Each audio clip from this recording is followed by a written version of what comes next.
ಎಲ್ರಿಗೂ ನಮಸ್ಕಾರ. ನಾನು ನಿಮ್ಮ ಪ್ರೀತಿಯ ಭೂಮಿಕಾ. ನಾಡ ವೈಭವ ದಸರಾ ಹಬ್ಬಕ್ಕೆ ನಿಮ್ಮೆಲ್ರಿಗೂ ಶುಭಾಶಯಗಳು.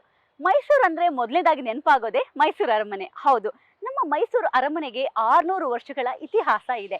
ಹಾಗೆಯೇ ಮೈಸೂರಿಂದ ನೆನಪಾಗೋದು ಮೈಸೂರು ದಸರಾ.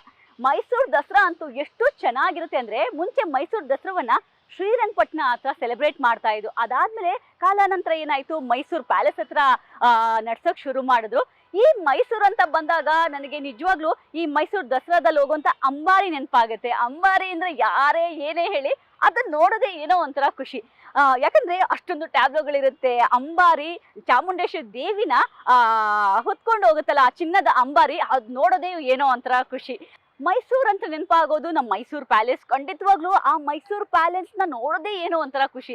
ಆ ಅರಮನೆಯ ವೈಭವ, ಅದನ್ನು ಅಲ್ಲಿ ಪ್ರತಿಯೊಂದು ಚಿಕ್ಕ ಚಿಕ್ಕ ಕೆತ್ತನೆಗಳು ಅಥವಾ ಪ್ರತಿಯೊಂದು ಚಿಕ್ಕ ಚಿಕ್ಕ ವಸ್ತುಗಳು ಕೂಡ ನಿಮ್ಗೆ ಎಷ್ಟೊಂದು ಗಮನ ಸೆಳೆಯುತ್ತೆ ಅಂದ್ರೆ ಅಷ್ಟೊಂದು ಗಮನ ಸೆಳೆಯುತ್ತೆ. ತುಂಬಾ ದೊಡ್ಡದಾಗಿರುವಂತಹ ಪ್ಯಾಲೇಸ್. ಖಂಡಿತವಾಗ್ಲೂ ಇಂಥ ಜಾಗದಲ್ಲಿ ನಾವಿದ್ದೀವಿ ಅಂದ್ರೆ ನಿಜವಾಗ್ಲೂ ಅದು ನಮ್ಮ ಪುಣ್ಯ ಅಂತಾನೆ ಹೇಳ್ಬೋದು. ಯಾಕಂದ್ರೆ ಅಂತ ಮೈಸೂರು ರಾಜರ ಆಳ್ವಿಕೆಯಲ್ಲಿ ಬಂದಂತಹ ಈ ಸಂಸ್ಕೃತಿ, ಈ ಪರಂಪರೆ ಏನಿದೆ ಅದನ್ನ ಇವತ್ತಿಗೂ ಉಳಿಸ್ಕೊಂಡ್ ಬಂದಿದ್ದಾರೆ ಅನ್ನೋದೇ ಒಂದು ಹೆಮ್ಮೆಯ ವಿಷಯ ಅಂತಾನೆ ಹೇಳ್ಬೋದು. ನಮ್ಮ ತಾತ ಮುತ್ತಾತಂದ್ರ ಕಾಲದಿಂದಲೂ ಮೋಸ್ಟ್ಲಿ ಅವರೆಲ್ಲ ರಾಜರ ಆಳ್ವಿಕೆನ ನೋಡಿರ್ಬೋದು. ಆದ್ರೆ ನಾವು ಅದನ್ನ ಕೇಳಿದೀವಿ, ಓದಿದೀವಿ. ಆದ್ರೆ ಇತ್ತೀಚೆಗೆ ಏನಾಗಿದೆ, ನಮ್ಗೆ ಅದನ್ನ ನೋಡ್ಬೇಕು ಅನ್ನೋ ಕುತೂಹಲ ಹೆಚ್ಚಾದಾಗ ಈ ದಸರಾ ಅನ್ನೋ ಒಂದು ಹಬ್ಬ ಏನಿರುತ್ತೆ, ನಾವು ಅದನ್ನ ನೋಡಕ್ಕಂತ ಹೋಗ್ತೀವಿ. ಅಲ್ಲಿ ನೋಡಕ್ ಹೋದಾಗ ಅಲ್ಲಿಯ ವೈಭವವನ್ನ ಕಣ್ತುಂಬಿಸ್ಕೊಂಡಾಗ ನಮಗ್ ನೆನಪಾಗೋದು ನಾವು ಸ್ಕೂಲಲ್ಲಿ ಏನ್ ಓದಿದೀವಿ, ನಾವು ನಮ್ಮ ಹಿರಿಯರು ಏನ್ ಹೇಳ್ತಾ ಇದ್ರು, ನಾಡ ದಸರಾ ವೈಭವ ಅಂದ್ರೆ ಹಾಗಿರುತ್ತೆ ಹೀಗಿರುತ್ತೆ ಅಂತ ಏನ್ ಹೇಳ್ತಾ ಇದ್ರು, ಅದನ್ನ ನಾವು ಕಣ್ತುಂಬನೆ ಹಾಗೆ ಒಂದು ಪಿಕ್ಚರ್ ಕಾಣಿಸ್ಕೊಳ್ಳುತ್ತೆ. ಅಪ್ಪ, ಇಂಥ ಮೈಸೂರು ಅನ್ನೋ ಜಾಗದಲ್ಲಿ ಈ ಮೈಸೂರು ಸಂಸ್ಥಾನ ಇದ್ದಂತಹ ರಾಜ್ಯದಲ್ಲಿ ನಾವಿದ್ದೀವಿ ಅಂದ್ರೆ ಅದಕ್ಕಿಂತ ಪುಣ್ಯ ಯಾವುದು ಬೇಕಾಗಿಲ್ಲ. ಹಾಗೆಯೇ ನಾನು ಆಗ್ಲೇ ಹೇಳಿದೆ, ಮೈಸೂರು ಪ್ಯಾಲೇಸ್ಗೆ, ಮೈಸೂರಿನ ಇತಿಹಾಸಕ್ಕೆ, ರಾಜ ಪರಂಪರೆಗೆ 600 ವರ್ಷಗಳ ಇತಿಹಾಸ ಕೂಡ ಇದೆ ಅಂತ. ಮೈಸೂರು ಅಂತ ನೆನಪಾದಾಗ ಬರೀ ಮೈಸೂರು ಪ್ಯಾಲೇಸ್ ಒಂದೇ ಅಲ್ಲ, ಮೈಸೂರು ಅಂತ ನೆನಪಾಗೋದು ಮೈಸೂರಲ್ಲಿರುವಂತಹ ಝೂ ನೆನಪಾಗುತ್ತೆ. ಹಾಗೆ ಸ್ವಲ್ಪ ಮುಂದಕ್ಕೆ ಹೋದ್ರೆ ಒಂದು ಬೆಟ್ಟ ಸಿಗುತ್ತೆ. ಆ ಬೆಟ್ಟದಲ್ಲಿ ನಮ್ಮ ಚಾಮುಂಡೇಶ್ವರಿ ತಾಯಿ ನೆಲೆಸಿದ್ದಾಳೆ.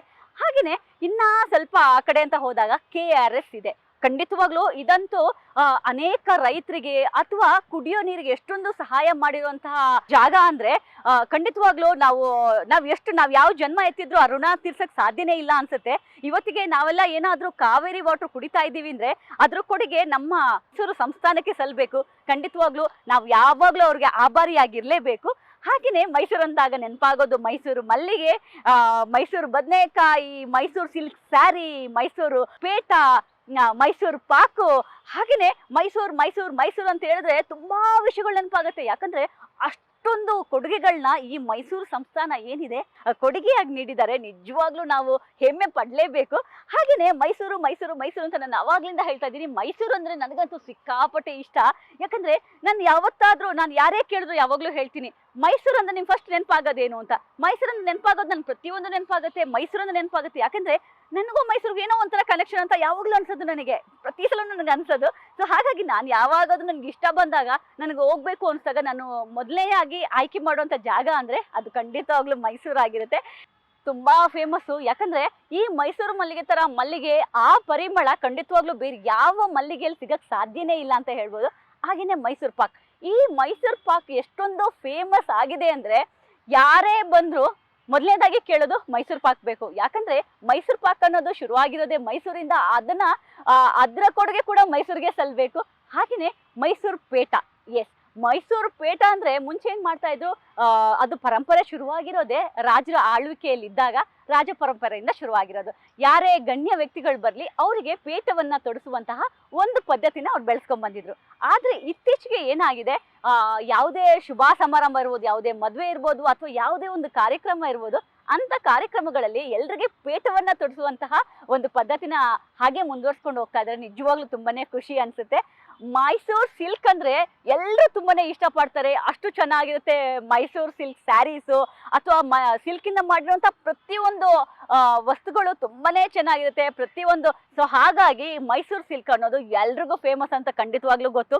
ಇವತ್ತಿಗೂ ಯಾರು ವಿದೇಶದಿಂದ ಬಂದವರು ಮೊದಲನೇದಾಗಿ ಕೇಳೋದು ನಮ್ಗೆ ಮೈಸೂರು ಸಿಲ್ಕ್ ಬೇಕು ಅಂತ. ಸೊ ಅಷ್ಟು ಫೇಮಸ್ ಆಗಿದೆ ನಮ್ಮ ಮೈಸೂರು ಸಿಲ್ಕ್. ಹಾಗೆಯೇ ಮೈಸೂರು ಅಂತ ಆದಾಗ ನಾವು ಹೇಳೋದು ತುಂಬಾ ದೊಡ್ಡ ಝೂ. ನೀವು ಖಂಡಿತವಾಗ್ಲೂ ಬೇರೆ ಕಡೆ ನೋಡಿರ್ತೀರಾ, ಆದ್ರೆ ಇಷ್ಟೊಂದು ದೊಡ್ಡ ಝೂ ನೀವು ಮೋಸ್ಟ್ಲಿ ನೋಡಿದಕ್ಕೆ ಸಾಧ್ಯನೇ ಇಲ್ಲ ಅನ್ಸುತ್ತೆ. ಬೇರೆ ಕಡೆ ಇದೆ, ಆದ್ರೆ ನಮ್ಮ ಮೈಸೂರಲ್ಲಿರುವಂತಹ ಚಾಮರಾಜೇಂದ್ರ ಮೃಗಾಲಯ ಏನಿದೆ ತುಂಬಾ ದೊಡ್ಡದಾಗಿದೆ. ಇತ್ತೀಚೆಗಂತೂ ಅದು ರಿನೋವೇಷನ್ ಮಾಡಿ ತುಂಬಾ ಚೆನ್ನಾಗಿ ಮಾಡಿದ್ದಾರೆ. ಅಲ್ಲಿರುವಂತಹ ಪ್ರತಿಯೊಂದು ಪ್ರಾಣಿಗಳಿರ್ಬೋದು ಅದ್ರ ಬಗ್ಗೆ ತುಂಬಾನೇ ಟೇಕ್ ಕೇರ್ ಮಾಡ್ತಾರೆ. ತುಂಬಾ ಜನ ಅದನ್ನ ಏನ್ ಮಾಡ್ತಾ ಇದ್ದಾರೆ, ಇತ್ತೀಚೆಗೆ ಅಂತೂ ಪ್ರಾಣಿಗಳ ಮೇಲೆ ಒಲವು ಪ್ರೀತಿ ಜಾಸ್ತಿ ಇರೋರು ಕೆಲವರು ಅದನ್ನ ದತ್ತನ ತಗೋತಾ ಇದ್ದಾರೆ. ಆ ಸಾಲಲ್ಲಿ ನಾನು ಕೂಡ ಸೇರ್ತೀನಿ. ಯಾಕಂದ್ರೆ ನಾನು ಒಂದು ನವಿಲ್ನ ಕೂಡ ದತ್ತು ತಗೊಂಡಿದ್ದೆ. 1 ವರ್ಷಕ್ಕೆ ನಾನು ದತ್ತು ತಗೊಂಡಿದ್ದೆ. ಒಂಥರ ಖುಷಿ ಅನ್ಸುತ್ತೆ ಯಾವತ್ತೂ. ಯಾಕಂದ್ರೆ ನಮ್ಮ ಸಂಸ್ಕೃತಿನ ಉಳಿಸ್ಬೇಕು ಅಂದ್ರೆ ಅದು ನಮ್ಮ ಕೈಲಿದೆ. ಖಂಡಿತವಾಗ್ಲೂ ಇವತ್ತಿನ ಜನರೇಷನ್ ಏನಿದೆ ಆ ಹಳೆ ಪರಂಪರೆಯನ್ನ ಖಂಡಿತವಾಗ್ಲೂ ಮುಂದುವರ್ಸ್ಕೊಂಡ್ ಬಂದ್ರೆ ಈ ನಮ್ಮ ದಸರಾ ವೈಭವ, ಈ ನಮ್ಮ ಮೈಸೂರು ಇದ್ರ ಏನು ಸ್ಪೆಷಾಲಿಟಿ ಇದೆ ಅದನ್ನ ಖಂಡಿತವಾಗ್ಲೂ ನಾವು ಪ್ರಪಂಚದಾದ್ಯಂತ ನಾವು ಅದನ್ನ ಪಸರಿಸ್ಬೋದು ಅಂತ ಕೂಡ ಹೇಳ್ಬೋದು. ಕನ್ನಡ ಅಂತ ಬಂದಾಗ ಮೊದಲನೇದಾಗಿ ಕನ್ನಡ ಕನ್ನಡ ಕನ್ನಡ ಅಂತ ಶುರುವಾಗಿದೆ ಮೈಸೂರಿಂದ. ಯಾಕಂದ್ರೆ ಕನ್ನಡದ ಮೈಸೂರು ಭಾಗದಲ್ಲಿರುವಂತಹ ಪ್ರತಿಯೊಬ್ರು ಕನ್ನಡದ ಬಗ್ಗೆ ಎಷ್ಟು ಒಲವು ಇಟ್ಕೊಂಡಿದ್ದಾರೆ ಅಂದ್ರೆ ಅದು ಇತ್ತೀಚೆಗೆ ಏನಾಗಿದೆ, ನಾವು ಬೆಂಗಳೂರು ಅಂತ ಬಂದಾಗ ತುಂಬಾ ಕಮ್ಮಿ ಆಗ್ಬಿಟ್ಟಿದೆ. ಆದ್ರೆ ಮೈಸೂರು ಭಾಗದಲ್ಲಿ ಇವತ್ತಿಗೂ ಕನ್ನಡ ಅಂದ್ರೆ ಕಸ್ತೂರಿ ಕನ್ನಡ ಅಂತ ಏನಾದ್ರೂ ಇದ್ರೆ ಅದನ್ನ ತುಂಬಾ ಉಳಿಸ್ಕೊಂಡ್ ಬಂದಿರೋದು ಅಂದ್ರೆ ಅದು ಮೈಸೂರು ಭಾಗದಲ್ಲಿ. ಸೊ ಅಲ್ಲಿಂದ ಏನು ಉಳಿಸ್ಕೊಂಡ್ ಬಂದಿದೀವಿ ಖಂಡಿತವಾಗ್ಲೂ ಅದನ್ನ ನಾವು ಕೂಡ ಉಳಿಸ್ಕೋಬೇಕಾಗತ್ತೆ. ಹಾಗೇನೆ ಮೈಸೂರು ಅಂತ ಹೇಳಿದಾಗ ನೆನಪಾಗೋದು KRS ಡ್ಯಾಮ್, ಅವಾಗ್ಲೇ ಹೇಳ್ದೆ. ಹಾಗೇನೆ ಚಾಮುಂಡಿ ಬೆಟ್ಟ. ಹೌದು, ನೀವಂತೂ ಖಂಡಿತ ನಮ್ಗೆಲ್ಲ ಅದನ್ನ ಇಮ್ಯಾಜಿನ್ ಮಾಡ್ಕೊಳಕ್ ಸಾಧ್ಯನೇ ಇಲ್ಲ. ಯಾಕೆಂದ್ರೆ ಬೆಟ್ಟದ ತಪ್ಪಲಲ್ಲಿ ನಮ್ಮ ಚಾಮುಂಡೇಶ್ವರಿ ದೇವಿ ಏನ್ ನೆಲೆಸಿದ್ದಾರೆ, ಏನೋ ಫೆಸಿಲಿಟೀಸ್ ಇಲ್ಲದೆ ಇದ್ದಾಗ ಅಲ್ಲೊಂದು ದೇವಸ್ಥಾನವನ್ನ ನಿರ್ಮಾಣ ಮಾಡೋದು ಅದು ಎಷ್ಟು ಕಷ್ಟದ ಕೆಲಸ ಅಂತ ನಿಜವಾಗ್ಲೂ ನಮ್ಗೆ ಇವಾಗ ಅನ್ಸುತ್ತೆ. ಇವತ್ತಿನ ಈ ಟೆಕ್ನಾಲಜಿ ಎಲ್ಲ ಯೂಸ್ ಮಾಡಿ ಏನೋ ಫಾಸ್ಟ್ ಆಗಿ ಮಾಡ್ಬೋದು. ಆದ್ರೆ ಆಗಿನ ಕಾಲದಲ್ಲಿ ಯಾವ ಫೆಸಿಲಿಟೀಸು ಇಲ್ಲದೆ ಒಂದ್ ದೇವರು ಅಲ್ಲಿ ನೆಲೆಸಿದ್ದಾರೆ, ಹಾಗೇನೆ ಅಲ್ಲೊಂದು ದೇವಸ್ಥಾನವನ್ನ ತುಂಬಾ ಸುಂದರವಾಗಿ ಕಟ್ಟಿದ್ದಾರೆ ಅಂದ್ರೆ ಅದ್ರ ಕೊಡುಗೆ ಎಲ್ಲ ನಮ್ಮ ಮೈಸೂರು ಪರಂಪರೆ, ಮೈಸೂರು ಮಹಾರಾಜರಿಗೆ ಸಲ್ಬೇಕು. ಹಾಗೇನೆ ಮೈಸೂರು ಅಂತ ಬಂದಾಗ ಬರೀ ಮೈಸೂರಿಗಷ್ಟೇ ಸೀಮಿತವಾಗಿಲ್ಲ. ಮುಂಚೆ ಮೈಸೂರನ್ನ ನಮ್ಮ ಕರ್ನಾಟಕ ರಾಜ್ಯ ಅಂತ ಹೇಳ್ತಾ ಇದ್ರು. ಸೊ ಅದೊಂದು ಹೆಮ್ಮೆ ಇದೆ. ಹಾಗೇನೆ ಮೈಸೂರು ಸಂಸ್ಥಾನದ ಕೊಡುಗೆ ತುಂಬಾ ಇದೆ. ಸೊ ಮೈಸೂರಲ್ಲಿರುವಂತಹ ಹೆಣ್ಮಕ್ಳ ಕಾಲೇಜ್ ಅಂತ ಶುರುವಾಗಿರೋದೇ ಅದು ಮೈಸೂರಿಂದ.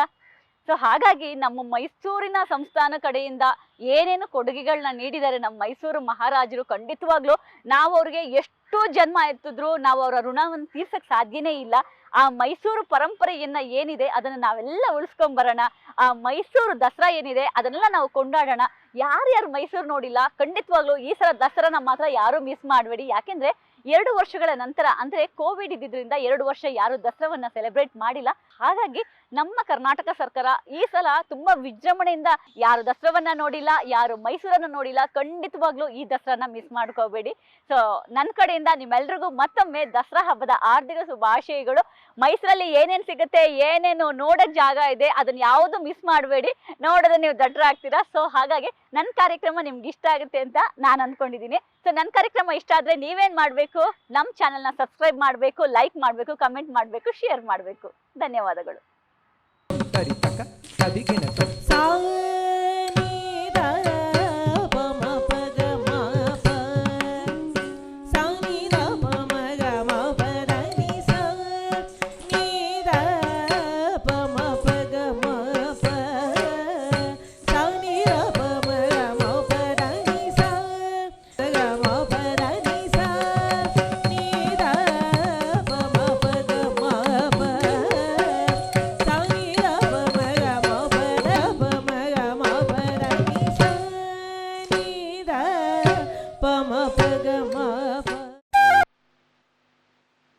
Yeah.